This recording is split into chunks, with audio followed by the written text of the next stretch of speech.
Mes chers compatriotes africaines et africains, d'ici et de la diaspora, le 25 mai 1963 marque la création à Addis Abeba de l'Organisation de l'Unité africaine, symbole de la journée de l'Afrique que nous célébrons avec fierté aujourd'hui. J'adresse à chacune et à chacun de vous mes chaleureuses félicitations. Je rends hommage aux précurseurs du panafricanisme sur le continent et dans la diaspora et aux pères fondateurs dont la vision lumineuse, transcendant les barrières, a allumé la flamme incandescente de l'unité africaine voilà maintenant 59 ans. De l'OUA à l'Union africaine, portée sur les fonds baptismaux le 9 juillet 2002 à Durban, le legs des anciens a été forgé et consolidé. Nous avons décolonisé notre continent, démantelé l'odieux système d'apartheid et réglé, par la voie pacifique, nombre de différends frontaliers hérités de la colonisation. Portés par la foi des pionniers, nous poursuivons nos efforts d'intégration à l'échelle continentale et au sein de nos communautés économiques régionales.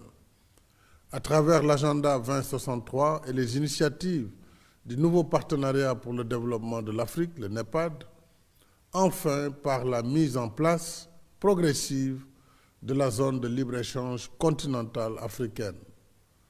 Nos avancées sont significatives. Il en est de même de nos défis.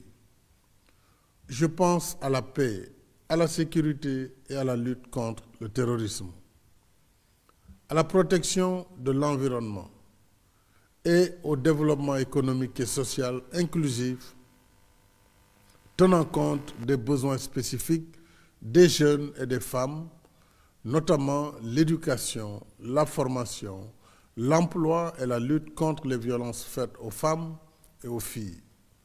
Je n'oublie pas la question de la gouvernance politique et institutionnelle, y compris la recrudescence des coups d'État sur le continent.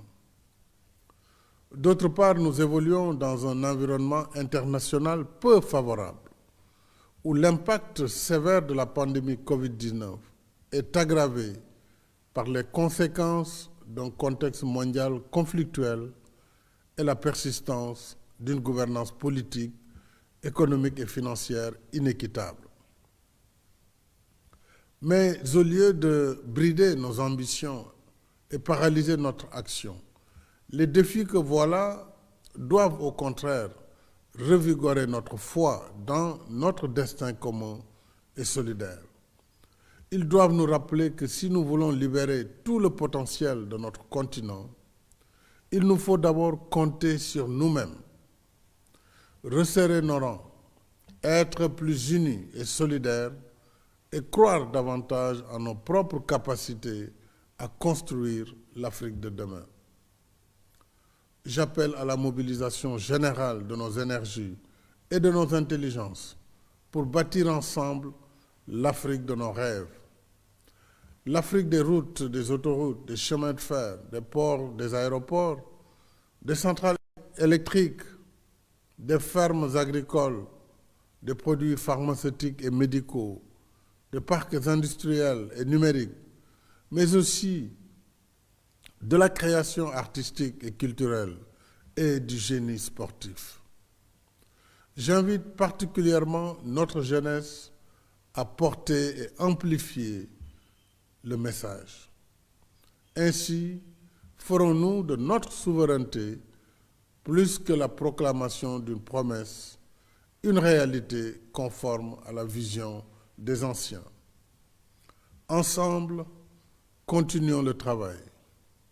Ensemble, comme nous y invite notre hymne, faisons de l'Afrique l'arbre de vie pour rester ses dignes fils et filles, chers du soleil et chers du ciel. Vive l'Afrique, vive l'unité africaine.